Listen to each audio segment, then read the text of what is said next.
As a manager, how tuned in are you to your team? How much do you know about their personal interests and how much do you thank them for the work they do? I'm Marcelle Yeager of Career Valet, where we provide job search preparation writing services, and 93% of our clients get in the door for interviews within several weeks of working together. I really think it's important that you build gratitude into your role as a manager. And that's because a simple thank you can go such a long way. It seems so obvious, and yet so few managers do it. It's really striking. And what I'm talking about is not some big, huge, grand gesture necessarily, right? I'm talking about on a Friday, going around in person, or if you don't work together, calling them on the phone, not sending a text or an email, and saying thank you.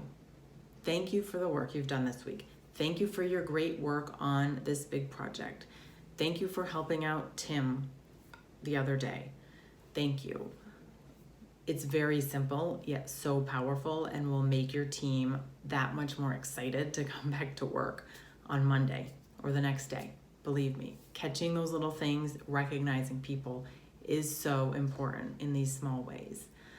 And also what's really important as a manager is that you learn their personal interests. And I'm not saying you've got to dig in and learn about their relationships from the time they were, 15 years old and where they met their spouse or partner and all that good stuff, or what their dating life is like. But I'm talking about allowing yourself to have some of those conversations, to get to know them a little bit better, right? What are their hobbies? What do they do outside of work? Maybe they have children. Maybe they love dogs. Maybe they volunteer at a local shelter. Find out what those are, because those can give you tools may allow you to help them when they're in need. And I'll give you an example. I read of someone who was actually in the military and had lost a parent, and the commander came to them and actually offered to, speak with them if they wanted to without pressure, but then also said that they had wanted to buy them the ticket home to go be with their family because that was the right thing to do. No questions asked, nothing, and that's what he did. He paid for that ticket and he sent them home on their way to be with their family because that was the right thing to do at that time.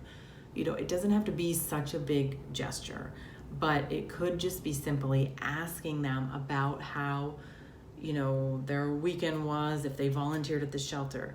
Get involved in small ways into their interests and lives, and I think you'll be astounded at the investment you'll receive on the other end and the great work and performance that you'll see, because in the end, what do people want? It's to be recognized, to be validated, to be appreciated. And if you're not doing that, they're going to be much less invested in working for you and staying for the long term. For more tips, click below to sign up for our bi-monthly newsletter, where you'll get a special discount and a free job search guide.